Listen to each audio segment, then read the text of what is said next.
नमस्ते। शीत युद्ध यानी कोल्ड वॉर का जब अंत हुआ तो उसने दुनिया का नक्शा ही बदल कर रख दिया। सोचिए, जैसे ही सोवियत संघ की दीवार गिरी, एक बहुत बड़ा सवाल खड़ा हो गया। अब दुनिया की बागडोर किसके हाथ में होगी? और बस इसी दौर में शक्ति के नए नए दावेदारों का उदय होना शुरू हो गया। तो सवाल यही था कि अमेरिका के इस अकेले दबदबे को कौन चुनौती दे सकता था। ये एक ऐसा सवाल था जिसने आने वाले दशकों की पूरी ग्लोबल पॉलिटिक्स को एक नई शक्ल दी, और इसके जवाब में दुनिया के मंच पर कई नए और ताकतवर खिलाड़ी उभरकर सामने आए। तो चलिए समझते हैं कि ये सब कैसे हुआ। अपनी इस पड़ताल में हम सबसे पहले देखेंगे कि एक नई विश्व व्यवस्था ने आखिर आकार कैसे लिया। फिर हम 3 बड़ी शक्तियों पर गौर करेंगे। यूरोपियन यूनियन, जिसकी ताकत उसकी एकता में है, आसियान, जिसका सहयोग करने का तरीका बिल्कुल अलग है, और जाहिर है चीन की वो जबरदस्त आर्थिक क्रांति। और आखिर में हम ये समझने की कोशिश करेंगे कि हमारा भविष्य एक मल्टीपोलर यानी बहुध्रुवीय दुनिया की तरफ क्यों जा रहा है। तो कहानी शुरू होती है 1990 के दशक की शुरुआत से। जैसे ही सोवियत संघ का पतन हुआ, दुनिया की वो 2 ध्रुवीय संरचना मतलब बाइपोलर वर्ल्ड ढह गई, और अचानक दुनिया में सिर्फ एक ही महाशक्ति बची, अमेरिका। लेकिन जैसा कि हम आगे देखेंगे, ये स्थिति हमेशा के लिए नहीं रहने वाली थी। और यहीं पर एंट्री होती है हमारे पहले दावेदार यूरोपियन यूनियन की। इसका जन्म दूसरे विश्व युद्ध की राख से हुआ था, और इसका सिर्फ एक मकसद था, भविष्य में यूरोप की जमीन पर फिर कभी ऐसी भयानक जंग ना हो। और जैसा कि इस टाइमलाइन पे साफ दिखता है, यूरोपियन यूनियन कोई रातों रात बनी चीज नहीं थी। ये दशकों तक चली एक लंबी प्रक्रिया थी। देखिए, 1951 में सिर्फ कोयला और स्टील के सहयोग से इसकी शुरुआत हुई। फिर 1957 में ये एक आर्थिक समुदाय बना, और आखिरकार 1992 की मास्ट्रिच संधि ने इसे एक राजनीतिक संघ का रूप दिया।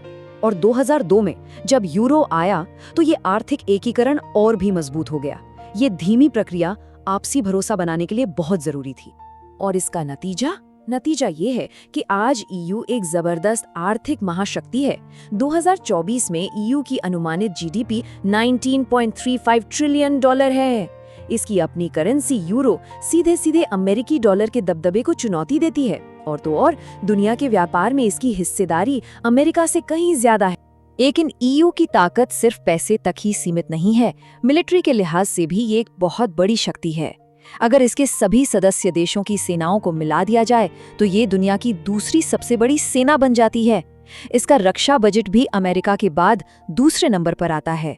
और ये भी नहीं भूलना चाहिए कि इसके एक सदस्य फ्रांस के पास परमाणु हथियार भी हैं।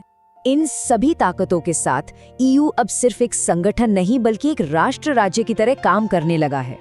इसका अपना झंडा है, अपना राष्ट्रगान है, और एक साझी विदेश और सुरक्षा नीति भी है। इसके झंडे में जो सोने के 12 सितारे हैं वो पूर्णता और एकता का प्रतीक है। लेकिन हाँ, ये सफर बिल्कुल भी आसान नहीं रहा है।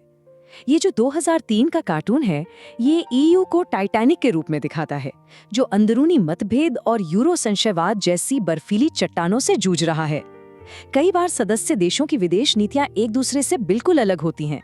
जैसे इराक पर हमले के वक्त ब्रिटेन ने अमेरिका का साथ दिया, जबकि जर्मनी और फ्रांस इसके सख्त खिलाफ थे। तो ये हमें एक बड़े सवाल पर ले आता है, क्या ताकतवर बनने का सिर्फ एक ही रास्ता है, ईयू जैसा गहरा एकीकरण, या फिर कोई और तरीका भी है? और ये सवाल हमें सीधा एशिया की ओर ले जाता है, जहां क्षेत्रीय सहयोग का एक बिल्कुल ही अलग मॉडल तैयार हो रहा था। तो चलिए अब मिलते हैं आसियान से, यानी दक्षिण पूर्व एशियाई राष्ट्रों के संगठन से। ये एक और उभरती हुई ताकत है, लेकिन इसका रास्ता ईयू से एकदम अलग है। इसे उन देशों ने बनाया जो हाल ही में आजाद हुए थे और बड़ी शक्तियों की खींचतान से दूर अपना एक अलग रास्ता बनाना चाहते थे। ईयू के औपचारिक सुपरनेशनल ढांचे से बिल्कुल अलग आसियान का तरीका अनौपचारिक है और सहयोग पर आधारित है। इसे आसियान वे या आसियान शैली भी कहते हैं। यहाँ पर सख्त नियमों से ज्यादा आपसी समझ और हर देश की अपनी संप्रभुता का सम्मान सबसे ऊपर रखा जाता है। मतलब आसियान वे का सीधा सा मतलब है कि बातचीत अनौपचारिक होगी, टकराव से बचा जाएगा और सहयोग को बढ़ावा दिया जाएगा। इसका मूल सिद्धांत यही है कि हर देश की संप्रभुता का सम्मान हो और कोई भी एक दूसरे के मामलों में दखल न दे। ये क्षेत्रीय शांति बनाए रखने का उनका अपना अनोखा नुस्खा है। आसियान की स्थापना 1967 में हुई थी और आज इसमें 10 सदस्य देश हैं। इसके झंडे में धान की ये जो 10 बालियां हैं, ये इन्हीं 10 सदस्य देशों का प्रतीक हैं जो दोस्ती और एकजुटता के बंधन में बंधे हैं। इनका मुख्य लक्ष्य अपने क्षेत्र में आर्थिक विकास को तेज करना और शांति को बढ़ावा देना है। हालांकि ये आसियान की अर्थव्यवस्था ईयू या अमेरिका के मुकाबले छोटी है, पर ये दुनिया के सबसे तेजी से बढ़ते हुए क्षेत्रों में से एक है। इसका विजन एक कॉमन मार्केट बनाना, एक फ्री ट्रेड एरिया स्थापित करना और अमेरिका, चीन और भारत जैसी बड़ी शक्तियों के लिए एक अहम व्यापारिक भागीदार के रूप में उभरना है। और अब हम अपने तीसरे दावेदार की ओर बढ़ते हैं, और ये कोई संगठन नहीं बल्कि एक अकेला देश है जिसने दुनिया को सचमुच बदल कर रख दिया, चीन। इसका उदय यकीनन पिछले कुछ दशकों की सबसे बड़ी भू राजनीतिक कहानी है। चीन का जो ये बदलाव है वो किसी चमत्कार से कम नहीं है। 1978 से पहले का चीन सोवियत मॉडल पर चलने वाली एक बंद और पिछड़ी हुई अर्थव्यवस्था था, लेकिन 1978 के बाद ओपन डोर पॉलिसी ने इसे एक मार्केट ड्रिवन महाशक्ति में बदल दिया, जिसने विदेशी निवेश और ग्लोबल ट्रेड को पूरी तरह अपना लिया। यहाँ सबसे दिलचस्प बात यह है कि चीन ने रूस की तरह शॉक थेरेपी नहीं अपनाई, जहाँ सब कुछ एक झटके में बदल दिया गया। चीन ने इसके बजाय अपनी अर्थव्यवस्था को बहुत सावधानी से स्टेप बाय स्टेप खोला। जैसा कि आप यहाँ देख सकते हैं, पहले खेती में सुधार किए, फिर स्पेशल इकोनॉमिक जोन्स बनाए और उसके बाद इंडस्ट्री का निजीकरण किया।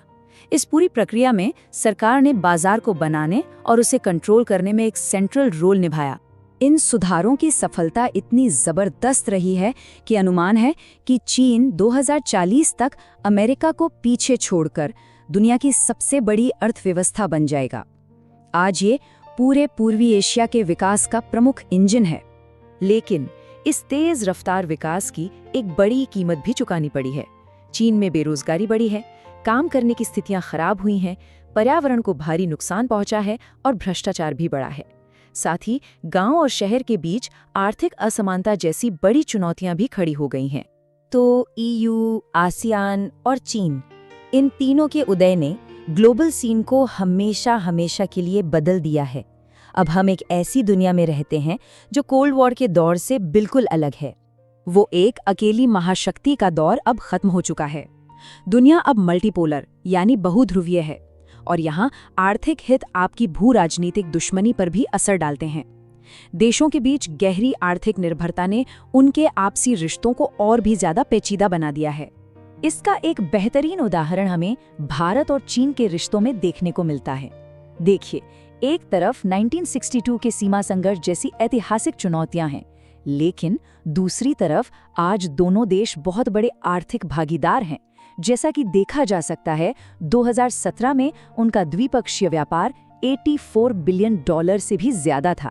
यही है आज की नई दुनिया, जहां टकराव और सहयोग दोनों साथ साथ चलते हैं। तो हम इसी सवाल के साथ इसे समाप्त करते हैं। प्रतिस्पर्धी शक्तियों की इस नई दुनिया में भविष्य को कौन सा मॉडल आकार देगा? क्या ये यूं की गहरी एकता होगी, या आसियान का लचीला सहयोग, या फिर चीन का राज्य नियंत्रित विकास? इसका जवाब शायद आने वाला वक्त ही देगा।